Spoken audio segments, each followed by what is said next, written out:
تو اللہ کے نبی صلی اللہ علیہ وسلم نے اپنے گھر کی زندگی بتائی. حضرت عائشہ فرمانے لگی رسول اللہ صلی اللہ علیہ وسلم ایک مرتبہ رات کا وقت تھا، چاند کی طرف اشارہ کیا اور فرمایا عائشہ اس سے پناہ مانگا کرو.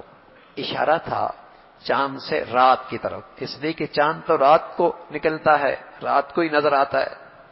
اشارہ تھا کہ رات کے اندھیروں سے پناہ مانگا کرو، اس لیے کہ رات کو شیاطین پھیل جاتے ہیں.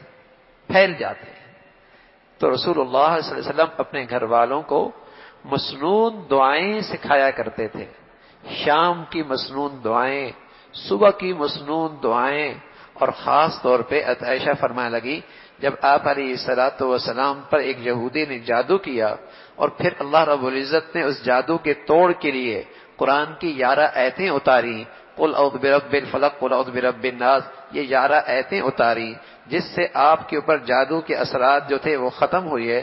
تو پھر تو آپ کا معمول بن گیا کہ جب رات کو بستر پہ جاتے، اور ہمارا بھی یہ معمول بن گیا جب تک آپ دنیا میں رہے آپ نے اس معمول پہ عمل کیا، اور ہم نے آپ کے بعد جب تک ہم زندہ رہے ہم نے اس معمول پہ عمل کیا کہ رات کو جب بستر پہ جاتے تو ان 11 آیتوں کو پڑھتے اور اپنے ہاتھوں پر پھونک لیتے اور پھر اس کو اپنے پورے جسم پہ مل لیتے، پھر ایسے ہی کرتے.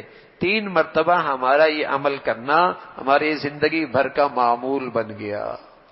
اور ان 11 آیتوں میں ہر قسم کے شر سے، فتنے سے، حاسد سے، جادو کے اثرات سے پناہ مانگی گئی ہے کہ اے اللہ میں آپ کی پناہ میں آنا چاہتا ہوں. تو حضور علیہ الصلوۃ والسلام اپنے گھر والوں کو یہ اعمال سکھایا کرتے تھے. اور بھائی اگر آپ نے نبی علیہ الصلوۃ والسلام کے یہ مسنون زندگی نہ سکھائی تو پھر کیا ہوگا؟